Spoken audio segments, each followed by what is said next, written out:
ఒక ఎస్సీలో ఉన్నటువంటి దేశానికి ప్రథమ ప్రౌఢుడైనటువంటి ఆయననే గర్భగుళ్ళకి రానియలేనటువంటి బీజేపీ పార్టీ.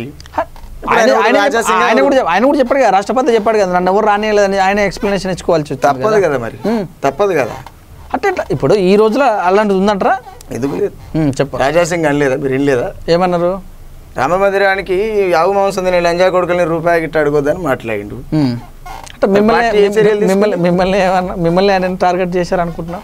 అది ఎవరు తిన్నా తప్పే ఉంది, మేము ఒకరిమే తింటున్నా, మేము ఒకరిమే తింటలేదు కదా. అది ఇప్పుడు మిమ్మల్ని టార్గెట్, దళితులు ఒకరు, మేమంటే దళితులు ఒకరు ఏం తింటలేరు.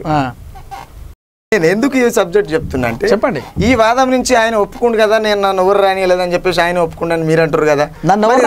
నాకు అలాంటిది ఏం జరగలేదు, ఇదంతా కూడా మీడియా సృష్టి కావచ్చు లేకపోతే కావచ్చు అని చెప్పాను. ఎందుకంటే నన్ను ఎవరికి చిన్న మనం అబ్జర్వ్ చేద్దాం, ఒక సర్పంచే కావచ్చు, ఒక వార్డు మెంబరే కావచ్చు, లేకపోతే అట్లీస్ట్ ఆ స్థాయిలో ఉన్న వాళ్ళే ఆ గుడికి వెళ్తుర్రు అంటే వాళ్ళకి సకలకి మర్యాదలు చేసి దండలేసి ఫస్ట్ వచ్చి కొబ్బరికాయ కొట్టిస్తున్నారు ఈ రోజులలో.